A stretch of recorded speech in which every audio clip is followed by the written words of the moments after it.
Nunca ha habido dos personas iguales y nunca la va a haber tampoco.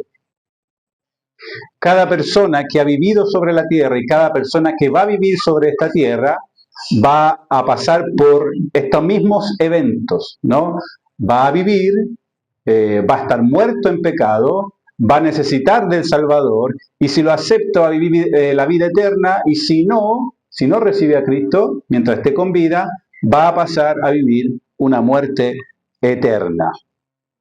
Ahora, necesitamos ser salvos de la muerte espiritual, la separación de Dios, de la condenación, del juicio divino que pesa sobre nuestra pecaminosidad y de la esclavitud a nuestra naturaleza que es intrínsecamente corrupta, que nos incapacita para buscar o para agradar a Dios de alguna manera.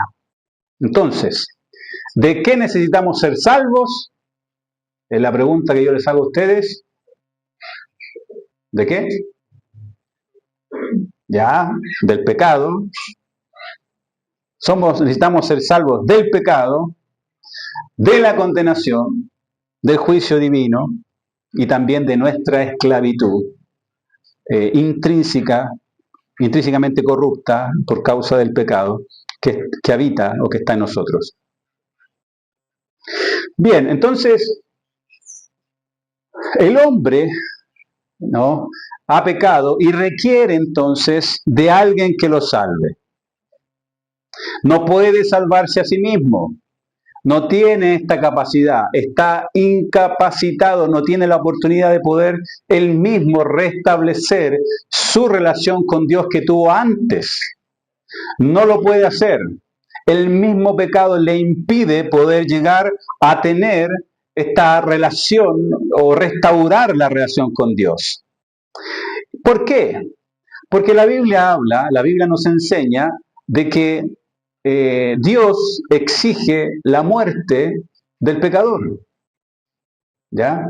Tiene que haber una muerte. Bien, como el hombre no puede salvarse a sí mismo, porque no puede morir por sí mismo, ¿ya? Es Dios quien tiene que proveer entonces el camino, la forma para que el hombre se pueda salvar. Y la Biblia nos habla maravillosamente, ¿no? Nos da la respuesta respecto a quién nos puede salvar. Hechos capítulo 4, versículo 12, dice, y en ningún otro hay salvación. En ningún otro hay salvación. Porque no hay otro nombre bajo el cielo dado a los hombres en que podamos ser salvos. No hay ninguno. Después dice Romanos 19, que si confesares con tu boca que Jesús es el Señor y creyeres en tu corazón que Dios le levantó de los muertos, serás salvo.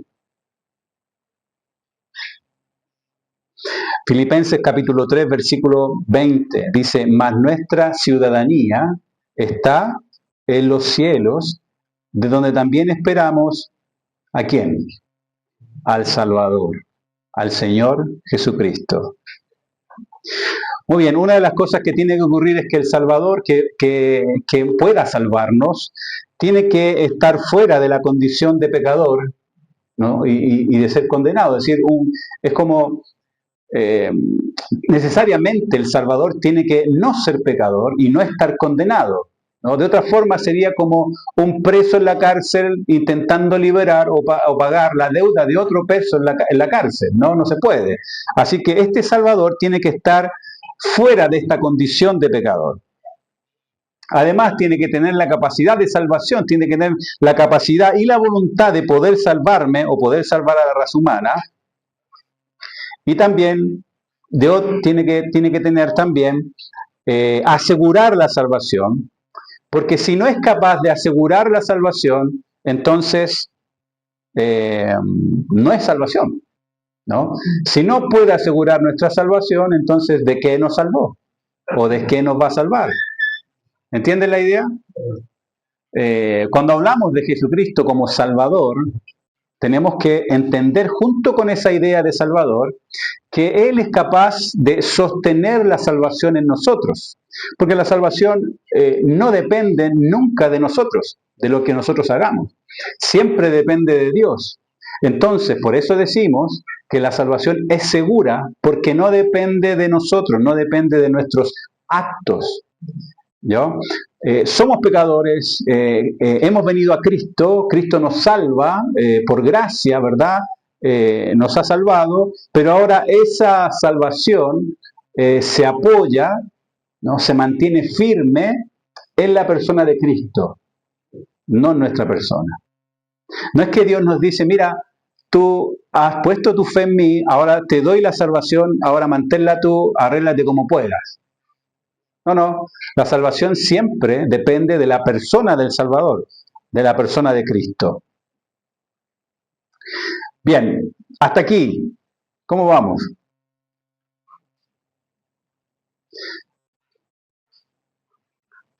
¿Qué es eso? Cri, cri. ¿Vamos bien? ¿Se entiende? Sí, hemos visto ya algunas cosas antes, pero vale la pena, ¿no es cierto?, pasar por esto para poder partir de una base. Necesitamos ser salvos entonces, porque como hombres hemos fallado, hemos pecado, la salvación nunca puede depender de nosotros, así que Dios proveyó al Salvador. Muy bien, vamos entonces a la siguiente parte. La terminología bíblica. Vamos a ver algunas palabras que tienen que ver con salvar. El uso en el Antiguo Testamento. Bien, el significado de la palabra en hebreo, yasha. ¿Ya? Ahora, yo no hablo hebreo, ¿no? Es muy antiguo, además el lenguaje, pero supongo, ¿no?, que algo así tendría que decir, por lo menos así dice, yasha. No tiene acento, así que me imagino que es así. La palabra hebrea yasha, o yasha, o ahí dice pronunciada yasha, es un término fundamental para entender lo que es la salvación. Este término es el hebreo, porque estamos viendo en el Antiguo Testamento. En el Antiguo Testamento fue escrito mayoritariamente en hebreo, ¿ya? Y la idea central es salvar, librar o rescatar. Ahora, ustedes van a notar, hermanos, se los digo, se los anticipo, que cuando la Biblia habla de salvar, no siempre habla de salvar respecto de la salvación de los pecados. ¿Ya? La palabra que usa para salvación de pecados también se usa en otros sentidos, ¿no? Va a depender del contexto, pero eso lo vamos a ver claramente. Entonces, muchas veces se traduce como salvar, librar o rescatar en nuestro idioma. ¿Ya? Entonces, a veces implica sacar a alguien o algo del peligro, la angustia o la opresión para llevarlo a un lugar de seguridad o libertad. Esta acción puede ser tanto física como política, ¿no es cierto?, cuando habían problemas en los reinos, o también espiritual, que es el sentido que nosotros estamos buscando. Bien, vamos a ver ahora algunos textos que ustedes tienen ahí, de cómo se usa esta palabra. A veces se usa como salvar. Vamos a leer varios versículos, ¿ya? Así que ustedes, por favor, me ayudan. Éxodo 14:30. ¿Alguien que lo lea?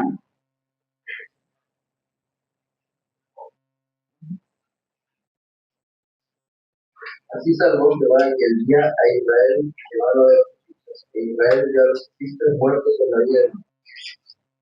Bien, así salvó. ¿Sabe qué palabra se usa ahí? Yashá, ¿verdad? Yashá. Ustedes hagan cuenta que así se dice, ¿ya? Yashá. No sé si, bueno, me imagino que si tuviéramos algún judío cerca nuestro, algún israelita, seguramente nos corregiría de cómo se dice. Pero vamos a suponer que se dice así, ¿ya? Bien, acá, ¿cómo lo ven ustedes este pasaje? ¿De qué está hablando? ¿De salvación respecto de qué? ¿De qué está hablando ahí? está hablando de librar, ¿de qué cosa? De un peligro, ¿ya? Aquí está hablando de la liberación milagrosa de Israel, ¿no es cierto?, de la esclavitud de los egipcios, ¿ya? De la persecución, ¿verdad?, que estaba teniendo Israel ahí. Entonces, ¿está hablando de salvación respecto de los pecados? No, está hablando de liberación, de librar del peligro. Bien, 1 Samuel capítulo 11, versículo 3. Entonces, Ustedes, ojo, aquí vamos a hacer una dinámica, ¿ya? Una dinámica. Tienen que identificar en qué versículo, en qué parte del versículo creen ustedes que se ocupa la palabra yashar. Yo sé, es más o menos fácil, pero de alguna manera nos va a mantener despiertos. Bien, 1 Samuel 11:3. entonces los ancianos de Jabes le dijeron, danos 7 días para que enviemos mensajeros por todo el territorio de Israel. Y no hay nadie que nos defienda, saldremos a ti. Y si no hay nadie, comienza. A ver, ¿cómo es? No es que me comience, sí, era, y si no hay nadie que nos defienda, saldremos a ti. Y si no hay nadie que nos Defienda. saldremos a ti. Muy bien, ¿dónde se ocupa según ustedes la palabra yashai? Defender. Claro, ahí hay otra versión que traduce, si no hay nadie que nos yashá, que nos salve, ¿no? Que nos salve. Y eso es, está hablando de pedir ayuda, de un rescate militar, ¿ya? No es la palabra salvación de los pecados, pero es la misma palabra, ¿ya? Salmo capítulo 3, Salmo 3, verso 8. Alguien por favor que lo lea. La salvación es de Jehová. Sobre tu pueblo sea tu bendición. Será. Muy bien, entonces dice, ¿dónde está la palabra yashai? La salvación. ¿eh? Entonces acá está hablando que Dios, ¿no? es, esto es una declaración general, ¿no? De que Dios es la fuente de toda liberación. La salvación pertenece a Jehová, a Yahvé, ¿no? Jehová. Ok. También se usa para hablar de ayudar o de socorrer. Deuteronomio 28, 29. Seguimos con la dinámica, ¿ya? Deuteronomio 28, 29. ¿Alguien que lo lea? Palparás sabiduría como palpa el ciego en la oscuridad. No serás prosperado en tus caminos. Y no serás sino oprimido y robado todos los días. Y no habrá quien te salve. ¿No habrá quien te? Salve. ¿Dónde está la palabra? Salve. Muy bien. No habrá quien te yashá, no habrá quien te salve, ¿no? No habrá quien te ayude en el momento de angustia. Entonces acá está hablando de socorrer, ¿no? En una situación difícil en el que requiero ayuda, es la palabra también se usa de esa manera. Bien, número 3. Habla de traer victoria. Prevalecer, también puede anotar eso, traer victoria o prevalecer. Jueces capítulo 6, versículo 36.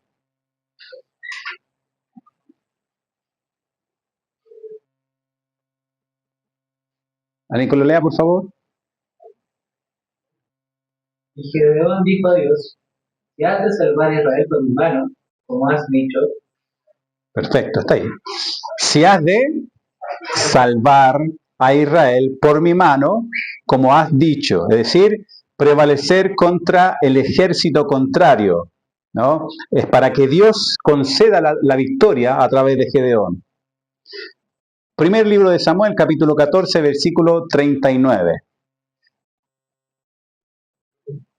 Porque vive Jehová que salva a Israel, y aunque fuere con Natán mi hijo, de seguro morirá. Y no hubo todo el pueblo quien le respondiese. Muy bien, aquí reafirma la capacidad de Dios para lograr la victoria, una victoria decisiva, porque vive Jehová, ¿quién? Ya, ¿no es cierto? Ahí está la palabra también. Trae victoria, prevalece.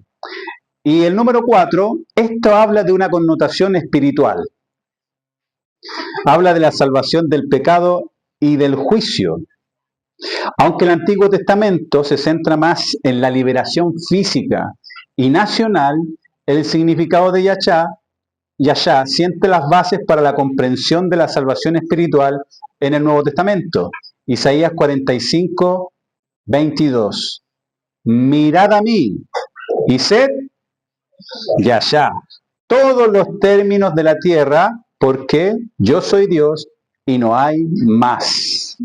¿Ya? Aquí el llamado acerca de la salvación espiritual es un llamado universal y tiene una implicación mucho más allá de lo estrictamente físico, ¿no? Aquí apunta a una relación con Dios. Mirad a mí y sed salvos todos los términos de la tierra, porque yo soy Dios y no hay más. Isaías 49, 6. Te pondré por luz a las naciones para que mi salvación alcance hasta los confines de la tierra. Esta es otra versión, parece. Isaías 49, 6. Sí. Sí. Poco es para mí que sea tu siervo para levantar a ti, oh Jacob, y para mí restaurar a Israel. También te di por luz a las naciones para que seas mi salvación hasta lo postrero de la tierra, hasta los confines de la tierra. Entonces aquí está hablando de una salvación global, ¿no? Completa de la tierra. Ahora es interesante porque en estos versos que acabamos de leer, en varias ocasiones, Dios deja ver acerca de la universalidad de la salvación y del propósito de Dios, ¿no? Que el propósito de Dios era que todos los hombres fueran salvos. Por eso Dios escoge a Israel. Dios escoge a Israel no con el propósito de que solamente la nación de Israel sea salva, sino que le dio la tarea de mostrar a través de Israel al mundo cómo las naciones podían llegar a tener salvación. Y nosotros sabemos por la historia, también por el relato bíblico, de que Israel falló en ese propósito. Quiero decirles algo. El nombre Jesús, yo sé que algunos a lo mejor ustedes lo saben. ¿Cómo han escuchado ustedes que se dice en hebreo Jesús? ¿Lo han escuchado? Yo sé que sí. ¿Cómo lo han escuchado? Yeshua, ¿cierto? Yeshua, algo así. Ahora, literalmente el nombre Jesús significa Jehová salva. ¿Y cómo era la palabra salvación en hebreo? Yashá. Y el nombre Jesús es Yeshua. Tiene mucha relación uno con otro. Jehová es salvación, es el nombre, lo que significa el nombre de Jesús. Es decir, y habla también de la tarea que tenía Jesús, de salvar de sus pecados a todo el pueblo y por ende también al resto de las naciones, como había predicho el Antiguo Testamento, ¿no? Hasta el nombre del Señor Jesucristo implicaba el propósito por el cual había venido, lo cual es extraordinario porque ya lo vemos anticipado, ¿no? Cuál era la tarea por la cual él iba a venir. Jesucristo no vino como una consecuencia de que a Dios se le escapó, ¿no? De que Dios quiso traer a alguien especial al mundo sin un propósito mayor o con el propósito de mostrarnos a nosotros cómo tenemos que vivir en la tierra, aunque podemos evidentemente ver en Jesucristo ejemplo para poder vivir, pero el propósito principal o uno de los propósitos más importantes que tuvo Jesús fue precisamente el poder salvar a la humanidad. Ahora, ¿cómo las personas del Antiguo Testamento se podían salvar?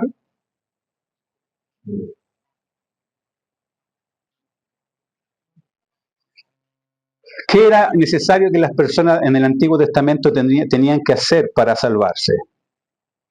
Para poder ser salvos del pecado. ¿Cómo se salvaban en el Antiguo Testamento? Esa es la pregunta más concisa.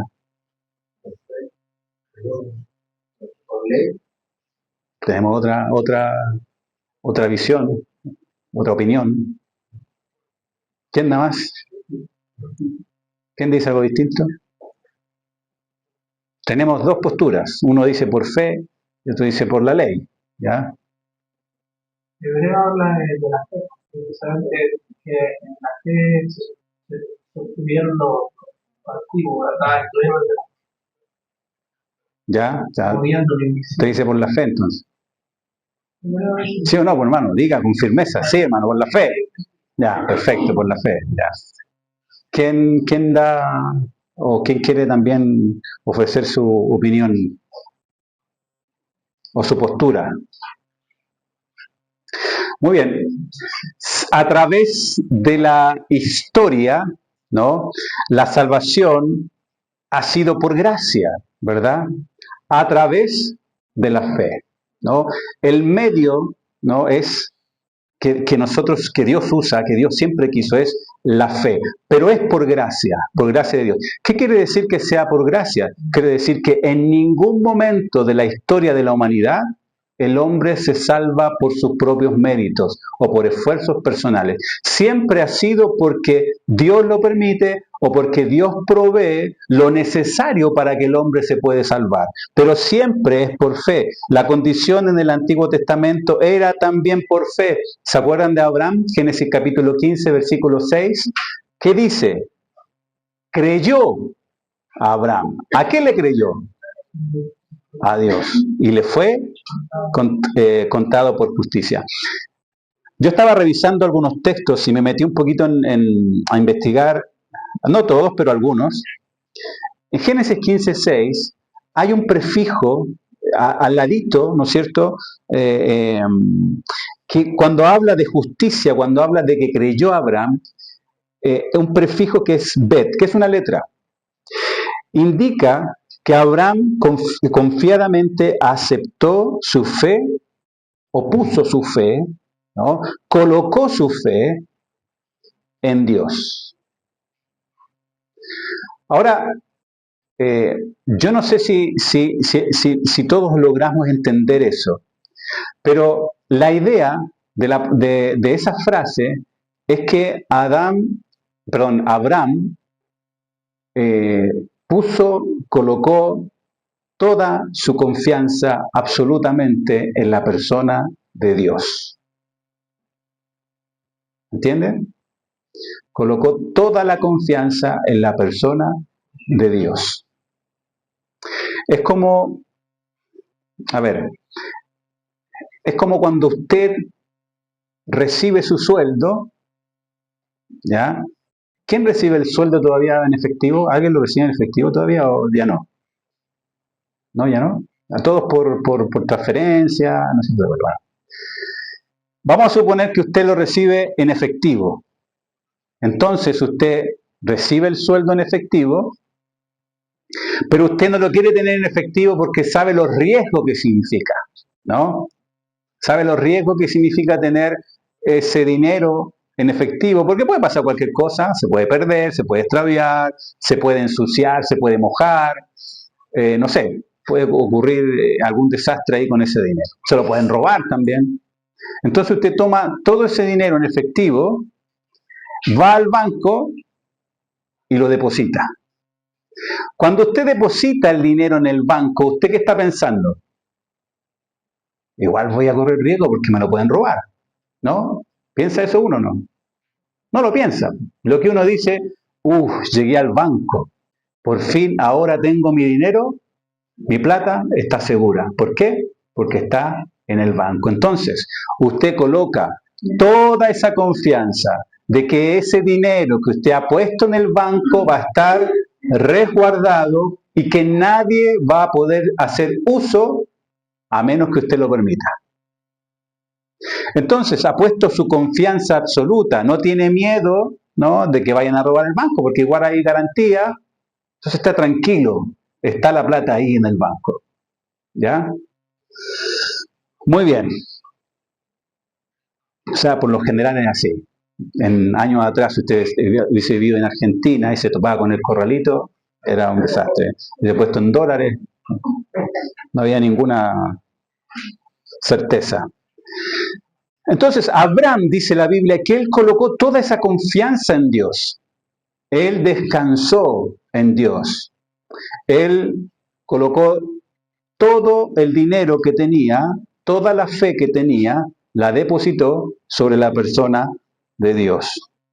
Ahora, no es el único pasaje que usa ese término. Por ejemplo, Éxodo capítulo 14, versículo 31 dice: y vio Israel aquel grande hecho que Jehová ejecutó contra los egipcios, y el pueblo temió a Jehová y creyeron a Jehová y a Moisés su siervo. Ahí se usa la misma construcción.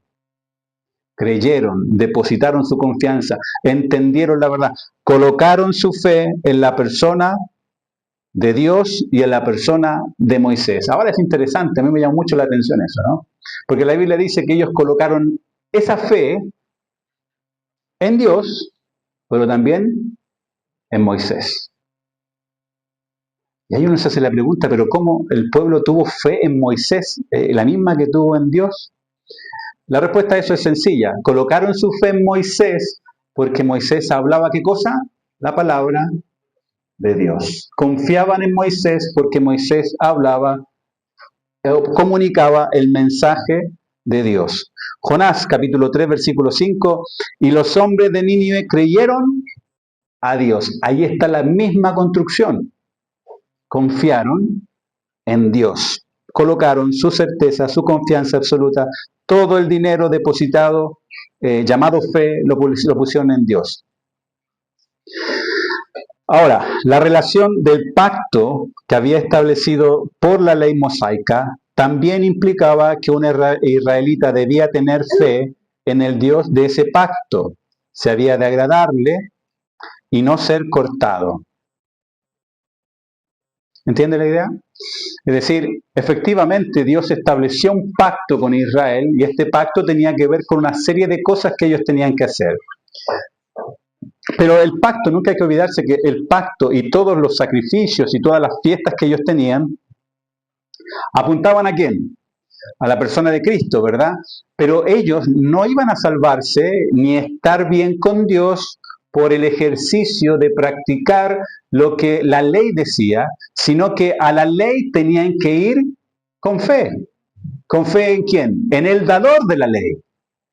¿Ya? Y eso es lo que le recrimina Pablo a los judíos. En un momento les dice, ustedes iban, lo vimos en Gálatas, iban a la ley, pero no por fe, ¿no? No por fe, sino que iban como por obras de la ley. O sea, iban a cumplir la ley o intentaban cumplir la ley, pero este cumplimiento no era con fe en el dador de la ley, sino más bien en la misma ley.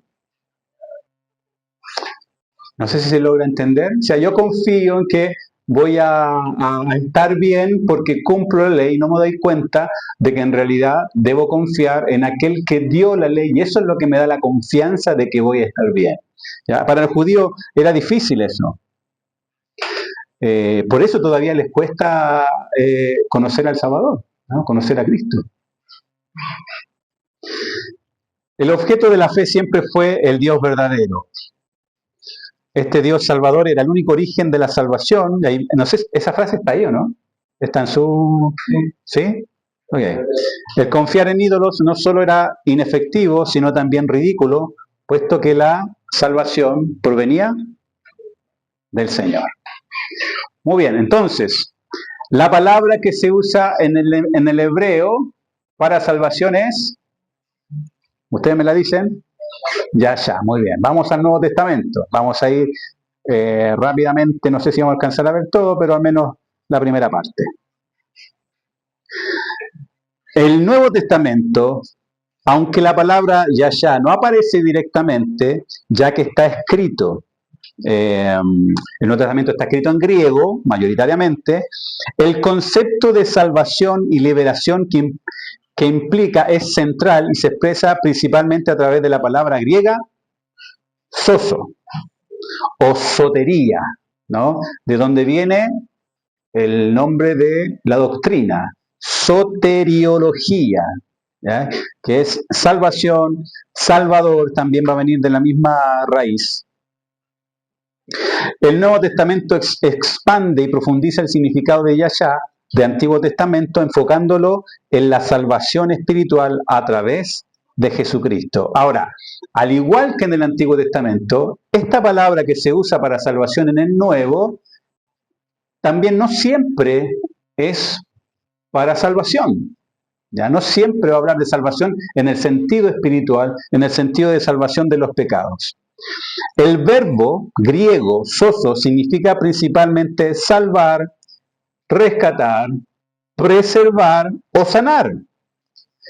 Sus usos en el Nuevo Testamento reflejan tanto la liberación de peligros físicos como de forma preeminente, la salvación del pecado y sus consecuencias eternas. Pero también habla de liberación, habla de sanar también. Vamos a ver algunos ejemplos ahí. Número 1. Salvación de peligros físicos o enfermedad. Mateo 8:25.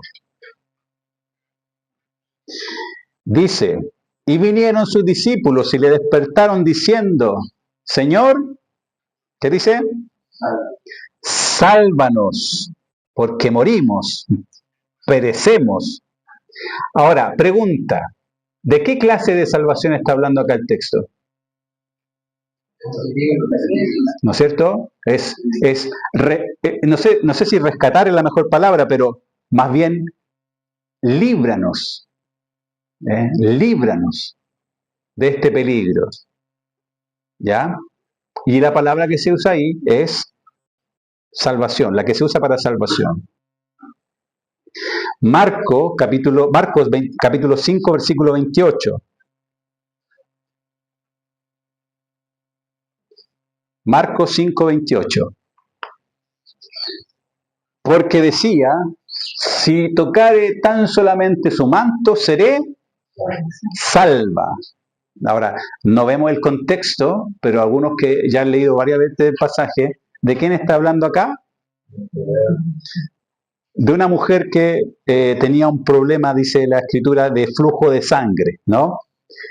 Y cuando habla de ser salva, ¿a qué se refiere? ¿A salvación de los pecados? No. A sanidad, ¿verdad? Ella lo que quería buscaba sanidad, ¿ya? Hechos 27:20. Aquí Pablo, ¿no es cierto?, es un naufragio, y la Biblia dice, Hechos 27:20, y no apareciendo sol ni estrellas por muchos días, y acosados por una tempestad no pequeña, ya habíamos perdido toda esperanza de salvarnos. Aquí es evidente por el contexto que no habla de salvación espiritual, sino de salvarse de ser de la muerte, ¿no? Preservar la vida ante el desastre que se les venía. Bien, aquí hay otro uso, salvación de la condenación espiritual y el pecado. Este es el uso más importante y recurrente de sozo en el Nuevo Testamento. Es central para el mensaje del Evangelio. Mateo 1:21. Y dará a luz un hijo y llamará su nombre Jesús, porque él, fíjese el uso que se le da acá a sozo, salvará, ¿no? ¿Qué uso se le da acá? Salvará, dice, a su pueblo. 1:21. Salvará a su pueblo de sus pecados. Ahí está. Esa palabra, entonces, sozo, aquí está siendo usada para hablar de salvación, ¿de qué cosa? De los pecados. Juan capítulo 3, versículos 16 y 17, ustedes lo conocen. ¿Cómo dice? A ver, los que se lo saben de memoria. Juan 3:16. Porque de tal manera amó Dios al mundo que ha dado a su Hijo unigénito para que todo aquel que en él cree no se pierda, mas tenga vida eterna. Versículo 17. Porque no envió Dios a su Hijo al mundo para condenar al mundo, sino para que el mundo sea salvo, ¿no? Para que el mundo sea salvo por él. Bien, aquí, ¿cuál es la intención del verbo? ¿Para qué lo está usando el escritor? Para hablar de qué clase de salvación. salvación espiritual, ¿no? Para que no se pierda y tenga, dice el texto, vida eterna. Después, un versículo que ya leímos, Hechos capítulo 4, versículo 12, y en ningún otro hay salvación. ¿Por qué? Porque no hay otro nombre bajo el cielo dado a los hombres en que podamos ser salvos. Y en ningún otro hay salvación. Ahí salvación es sotería, ¿ya? Entonces acá no habla de la exclusividad de Jesús como el único medio de alcanzar salvación, ¿ya? No hay otro medio, no hay otra forma, solamente por medio de Cristo. Romanos 10, 9 al 10. Que si confesares con tu boca que Jesús es el Señor y creyeres en tu corazón que Dios le levantó de los muertos, serás. Porque con el corazón se cree para justicia, pero con la boca se confiesa para salvación. Sotería. Sotería. Y aquí explica cómo se obtiene la salvación espiritual y el verbo está siendo usado como salvación de los pecados, salvación divina. Efesios 2, 8 y 9. Porque por gracia sois salvos por medio de la fe, y esto no de vosotros, pues es don de Dios, no por obras, para que nadie se gloríe. Y aquí habla de que la salvación es un regalo inmerecido, no se gana por méritos. En resumen, el Nuevo Testamento toma el significado rico de Yahshua del Antiguo Testamento como libertador y una victoria, una fuente de victoria, y lo aplica de manera central a la obra de Jesucristo, quien no solo salva de peligro y enfermedades físicas, sino que de manera suprema y mayoritariamente el uso de la palabra en el Nuevo Testamento es con la intención de librar a la humanidad del poder y la condenación del pecado, otorgando vida eterna y reconciliación con Dios. ¿Ya? Sin embargo, las palabras que se emplean para salvación no alcanzan a sondear todo lo que la revelación bíblica declara tocante a la salvación. Hay otros conceptos también que es lo que vamos a estar analizando en los próximos estudios. Por ejemplo, la Biblia habla de sacrificio, habla de redención, habla de reconciliación, habla de propiciación, habla de justificación. Términos como gracia, ¿ya? Son términos que son necesarios de estudiar para comprender en mayor amplitud lo que la salvación significa y que tiene que ver precisamente con lo que estamos estudiando, ¿ya? Para poder comprender de manera más completa esta doctrina, es necesario entonces también estudiar estas palabras. La salvación afecta a la persona en su totalidad. Aún así, la eliminación de la naturaleza caída del hombre y la recepción de un cuerpo resucitado esperan a un día futuro. Pero esto también es parte de nuestra salvación.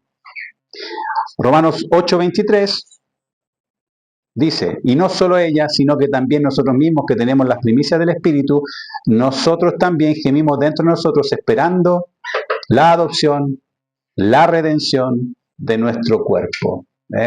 ¿Cuándo va a ser eso? Cuando el Señor nos venga a buscar o cuando nos vamos con Él, en aquel día, ¿ya?